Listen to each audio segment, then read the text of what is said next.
The airport was already buzzing with noise, but the moment the scale beeped sharp, loud, accusing, it felt like the entire terminal turned toward me. The airline staff repeated, almost impatiently, that my bag was overweight. People in line shifted, sighing, whispering, judging. I could feel their eyes crawling across my back as if I had committed some public crime. My phone buzzed, and for a split second, I hoped it was something supportive, something human. Instead, Mom's message flashed across the screen. "Good luck fixing that, loser." Almost instantly, Dad added his own dagger. "Just walk home." I swallowed hard, pretending it didn't sting, pretending I didn't feel every ounce of humiliation tightening around my chest. The staff asked again what I wanted to do, and I could barely speak. Behind me, my parents stood with crossed arms, loud enough for people nearby to hear their mocking comments. Someone chuckled, someone else shook their head, and I just stood there, feeling smaller by the second. I reached for my wallet, praying I had enough to pay the fee, when suddenly, a voice behind a counter hesitated. The chatter around us dimmed. My parents, still laughing under their breath, suddenly stopped mid-sentence. Their faces drained of color as their eyes locked onto something or someone I hadn't noticed yet. In that instant, the entire power dynamic shifted. They froze, and I realized this airport chaos was about to reveal a truth they never wanted exposed. My name is Aaron, and I'm 21 years old, though most days it feels like I've lived twice that.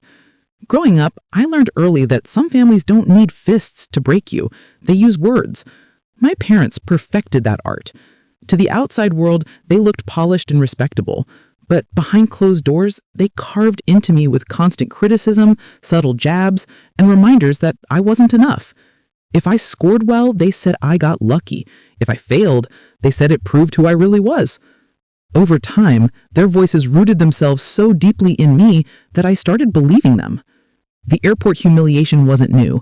It was simply the first time the world got to witness what I had lived with for years. People watching probably assumed it was a one-time outburst or parents being strict. They didn't know this was routine, being mocked at breakfast, dismissed during conversations, or told that any dream I had was ridiculous.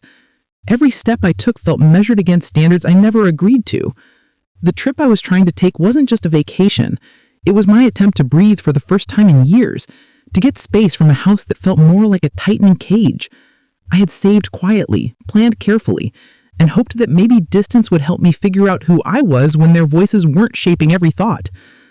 That's why their airport behavior hurt so sharply. They weren't just embarrassing me, they were trying to remind me I belonged under their control. And for the first time, standing there with my bag on the scale and my dignity slipping, I wondered, have you ever been treated like an outsider in your own family? For as long as I can remember, I lived in the shadow of someone else. My older brother Daniel was the golden child, the one who could do no wrong, the one whose smallest achievement was treated like a national victory. When he brought home a drawing from kindergarten, my parents framed it. When I brought home one, they laughed and said it looked like something the dog dragged across the yard. They always tried to pass off their comments as jokes, but even as a kid, I could feel the sting beneath the laughter. It wasn't humor. It was a message. You don't measure up, and you never will. Birthdays were the clearest example. Daniel's parties looked like miniature festivals, decorations, invited classmates, cakes tall enough to tower over a table. Mine were quiet dinners where my parents acted surprised when I asked if someone besides them and my brother would be coming. I slowly learned to stop expecting more. When you grow up being told in 100 subtle ways that you're the afterthought, you adapt. You shrink yourself. You become careful with your footsteps, your words, your dreams. The older I got, the more obvious the favoritism became. Daniel got private tutors, new gadgets, and vacations that I wasn't even invited to. I got hand-me-downs and lectures about being grateful. My parents weaponized affection like a switch they could flip on for him and off for me. When I tried to talk about it, they accused me of being dramatic, of creating problems, of being jealous. Eventually, I stopped talking. Silence felt safer than opening myself up just to be dismissed again. When I turned 19, I started planning the trip that would eventually lead to the airport scene. I worked part-time jobs, saved every bit I could, and researched places where I might feel like myself for once. Every time my parents overheard me talking about it, they rolled their eyes. Mom would say, You traveling? You can't even pack your own lunch without messing up. Dad would add, don't waste your money. You won't last a day on your own. They didn't discourage me out of concern. They did it to keep me small. But something inside me had started changing. Maybe it was exhaustion, maybe desperation, or maybe the quiet suspicion that their cruelty came from a deeper place they weren't admitting. Sometimes, in the rare moments when they argued behind closed doors, I'd hear snatches of sentences, my name whispered sharply, mentions of what happened years ago, things that never made sense to me. I didn't know it then, but those fragments were clues, cracks in the story they'd built around me. As I packed for my trip, as I counted every saved dollar, I felt a strange mix of anxiety and hope. Somewhere deep down, a part of me knew the way they treated me wasn't just bad parenting. It was fear of something tied to my birth, something they never expected to come crashing into the present. And they definitely didn't expect it to surface in the middle of an airport. I stared at the scale, heart hammering, as the airline attendant shook her head. I'm sorry, sir, your bag is over the limit. You'll need to either remove some items or pay the extra fee. The words felt like a spotlight shining on my shame, and I could sense the growing impatience of the crowd behind me. Strangers whispered, shifting their weight, some sneaking curious glances, others muttering under their breath. I fumbled for my wallet, hoping I had enough. My phone buzzed again. Mom, good luck fixing that, loser. Dad, just walk home. Their texts burned like acid. I looked over at them, expecting at least a hint of concern, some shred of support, but all I saw were smug faces, arms crossed, chuckling loud enough for the people around to hear. Even their laughter felt public, a cruel performance meant to humiliate me further. I swallowed hard, trying to maintain composure, when the airline attendant repeated the instructions, her voice tense now. The crowd shifted, the pressure mounting, and I felt trapped. Every second stretched into an eternity, my cheeks hot with embarrassment, my hands trembling as I clutched the handle of the overweight suitcase. Then I noticed someone stepping forward from the side, a calm figure, observing the chaos with an intensity that made the room still. The parents' laughter faltered, their expressions twisting in confusion and subtle panic. The person didn't say much at first, simply regarded the scene with a steady, knowing gaze, the kind that felt like it could see right through the facade my parents had spent years maintaining. Suddenly, the atmosphere changed. The crowd leaned forward, the murmurs quieted, and for the first time, the power shifted. I didn't understand it yet, but instinct told me that this stranger wasn't just any passerby.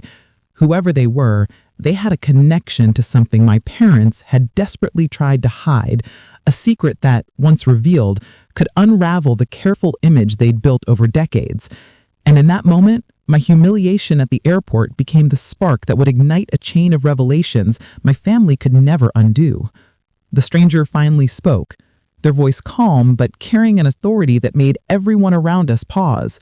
"Excuse me," they said, stepping closer. "What's your name, young man?" I blinked, unsure if I should answer. My parents, who had been smirking moments ago, froze mid-laugh. I noticed Dad's hand twitch slightly, like he was about to grab his wallet, while Mom's eyes widened, her painted smile faltering. Aaron," I said cautiously. The stranger nodded once, almost imperceptibly, and turned their gaze toward my parents. "Aaron, I know him," they said, their tone neutral, but carrying weight. My parents' color drained from their faces. A flash of panic crossed their eyes, as if someone had pulled a veil from a secret they had kept hidden for years. The airline attendant, now watching intently, frowned and leaned slightly over the counter, whispering to a colleague. The murmuring crowd sensed a shift, the quiet tension thickening the air. I could hardly process what was happening. One moment, I was humiliated, trapped in the glaring spotlight of public shame, and the next, my parents seemed suddenly small, unsteady, and terrified. Their insults and mockery seemed to evaporate under the stranger's gaze, replaced with fumbling words and awkward gestures. Dad stuttered, voice tight, tripping over sentences that had once come so easily. Mom stepped forward, hand trembling, trying to regain control. "Aaron, honey, it's nothing, really, just a mistake." Her words sounded hollow to me.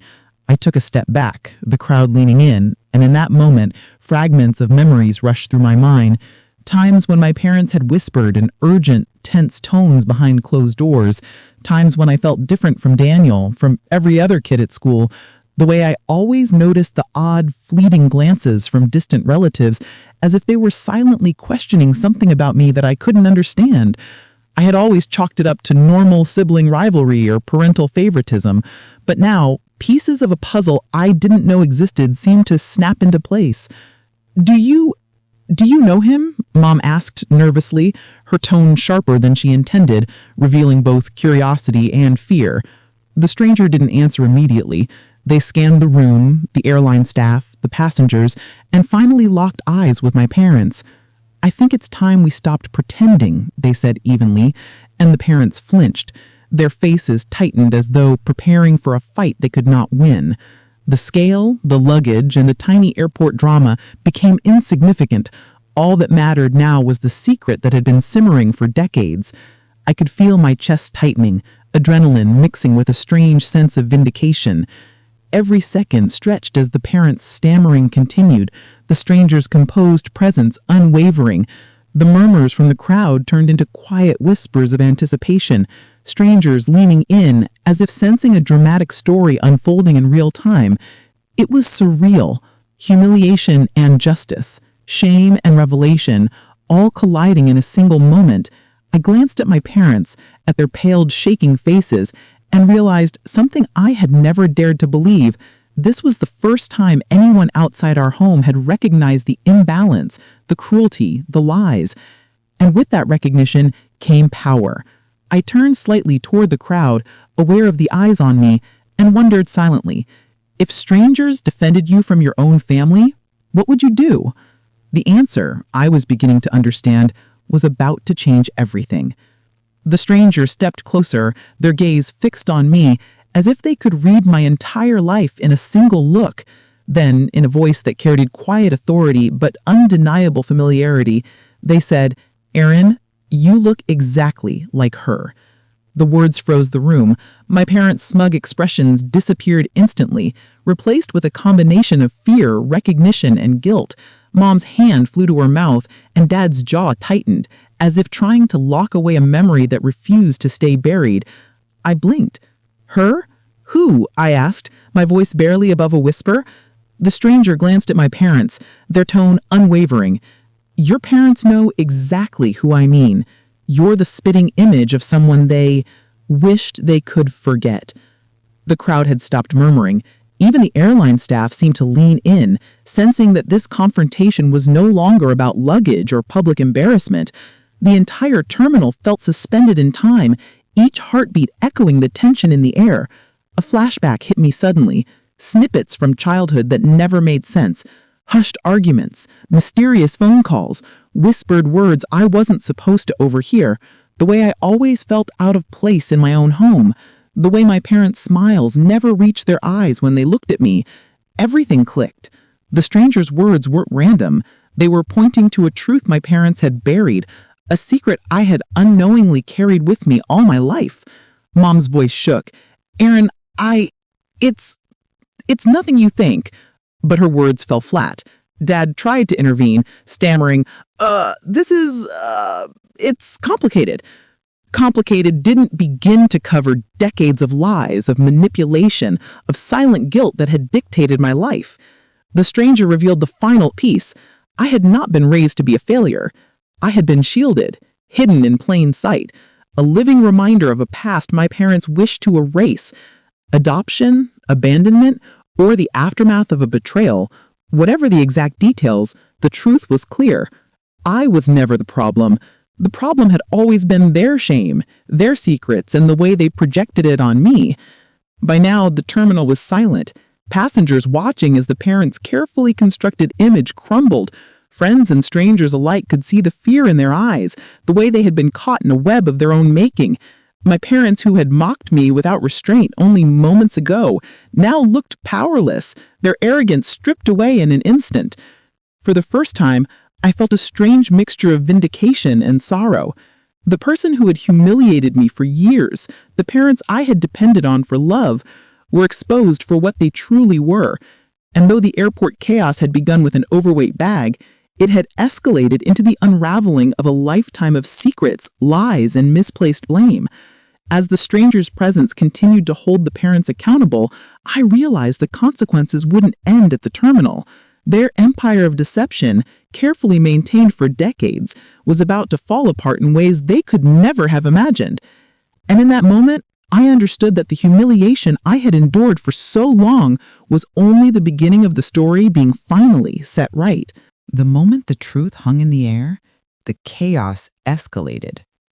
Airport security noticed the tension and stepped closer, scanning the scene with cautious eyes. Passengers craned their necks, whispering to one another, some even taking out their phones to record the drama unfolding before them. My parents, once smug and untouchable, were suddenly cornered, their carefully rehearsed facades crumbling in real time. "They can't be serious," Dad muttered, voice tight, shifting his weight nervously. "This is ridiculous. You don't know what you're talking about." The stranger's gaze didn't waver. "I know exactly what I'm talking about, and everyone here should see the truth you've been hiding for decades." Their words cut through the tension like a blade, echoing across the terminal.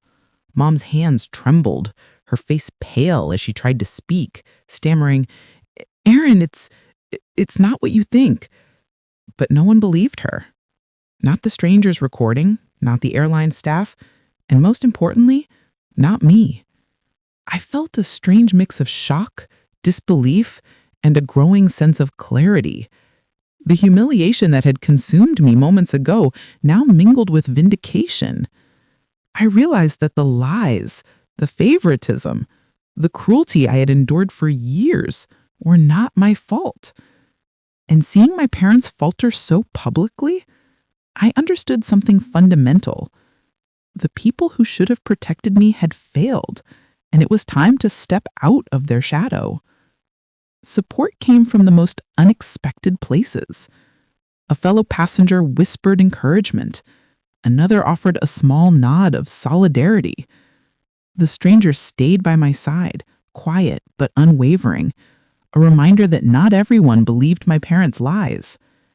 The airport, once a place of embarrassment, became a stage where truth could no longer be denied. Finally, I took a deep breath, lifted my suitcase, and walked toward the exit. My parents called after me, their voices breaking, but I didn't turn back. For the first time in my life, I left the airport without them, without their judgment, without their control. Every step felt heavy with years of pain, but also light with the possibility of freedom. As I disappeared into the crowd, I couldn't help but wonder, do you think I should ever forgive them after this? The question hung in the air, unanswered, as I stepped toward a future that belonged entirely to me. The weeks following the airport incident felt surreal, like waking from a long, suffocating dream into a world I could finally breathe in. I moved into a small apartment across town, carrying only what I needed, and the oppressive weight of my parents' control slowly began to lift. For the first time, I could make decisions without fear of ridicule, without anticipating a cruel comment or a mocking glance. Simple things, cooking my own meals, arranging my space, deciding my schedule became acts of liberation. Meanwhile, the story of the confrontation began to spread. Friends and distant relatives who had always suspected my parents' harshness now had proof, and whispers turned into murmurs, murmurs into conversations, and conversations into judgment. Their carefully curated reputation of perfection and control began to crumble. Mom's friends, once loyal, started questioning her sincerity. Dad's colleagues noticed his abrupt defensiveness when the subject came up. The facade they had maintained for decades showed cracks no apology could fix. Even Daniel reached out, hesitantly at first. He said, I didn't know, in a voice thick with guilt and uncertainty. We spent hours talking, revealing truths I had never dared to voice.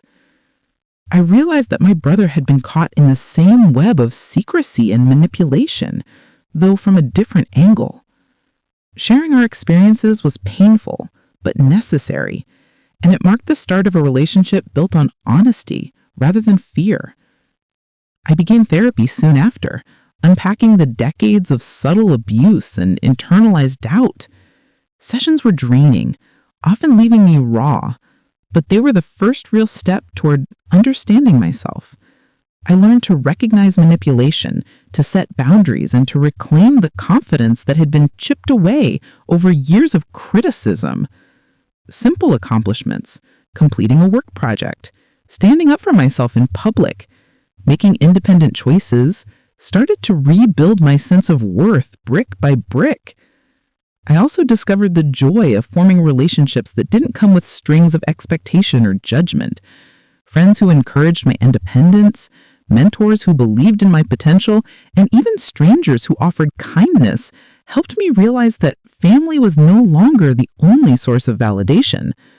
Slowly, I began to see who I truly was: capable, resilient, and deserving of respect and love. Yet, even in this newfound freedom, a lingering question remained. Why had my parents been so cruel for so long? There were hints of secrets, shadows of explanations that had never been fully revealed, and deep down, I sensed that the final revelation, the truth behind their cruelty, was still waiting, one that might explain their obsession with control and humiliation. I didn't know when it would surface, but I knew that understanding it fully would finally close the chapter on the past and cement the person I had become. The airport was the spark, but the months after it became the fire that forged a new life. I had survived the humiliation, uncovered hidden truths, and started building a future defined not by their manipulation, but by my own strength, independence, and choices. And though the full picture of my parents' motivations remained just out of reach, I could finally move forward without them controlling the narrative of who I was meant to be. Weeks after the airport confrontation, I received a package with no return address. Inside was a letter, yellowed slightly with age, and a small stack of documents. The stranger had sent it, explaining everything they knew about my past and my parents' motivations. The letter revealed that my parents' cruelty was never about me. Not really. It was about fear, shame, and the mistakes they had made long before I was born. They had projected their insecurities onto me, trying to control what they could not undo, attempting to shape me into someone who would fit the version of a perfect child they had imagined. Reading the words, I felt a strange mix of sorrow and relief. For years, I had believed every insult, every sneer, every mocking text meant I was defective. Now I understood. Their actions reflected their own brokenness, not my worth. I wasn't the problem. I never had been. That realization lifted a weight I didn't realize I had been carrying. For the first time, I felt peace. I thought about the years of silence, the sacrifices I had made to survive under their judgment, and how far I had come. I had learned to protect myself, to trust my instincts, and to build boundaries that no one could cross without my consent. I had discovered who I was when the world wasn't trying to belittle me, and I had grown stronger than I ever imagined. And I also realized something else. Family is not defined solely by blood. Sometimes the family you are born into shapes you with hardship and pain, but the family you choose, friends, mentors, allies, and even strangers who see the truth, can be the ones who truly nurture your heart. I had been surrounded by cruelty, but I had found love and support where I least expected it. That truth became my anchor. Looking back, I could forgive my parents, though I might never forget. Forgiveness wasn't for them, it was for me. It was a way to release the anger and reclaim the joy and freedom that had been denied for so long. If you've ever felt trapped by the people who should have loved you unconditionally, I want to hear your story.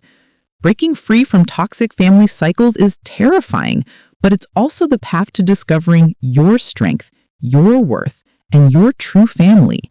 The people who lift you rather than tear you down. And in the quiet moments, when you finally breathe without fear, you understand that freedom is the greatest inheritance anyone can receive. Thank you so much for listening to my story and letting me share a chapter of my life that has been filled with pain, growth, and discovery. I know many of you have faced moments where the people who were supposed to love you most failed you, and I want you to know that no one deserves to be treated with cruelty or neglect. Healing is possible, even if it takes time, courage, and the support of people who truly care. I'd love to hear your thoughts.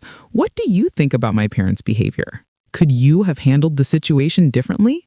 Share your opinions in the comments because your voice matters and other viewers can learn from your experiences. If this story resonated with you, please give it a like and consider subscribing to the channel for more stories about family, secrets, and moments of truth that change lives. And just when you think this story is intense, remember, there's always another twist waiting. Next time, I'll share what happened at my cousin's wedding.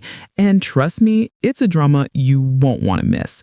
Hit that subscribe button so you're the first to see it, because some stories are so unbelievable, you almost can't believe they're real. The next chapter is coming, and it's going to shock you.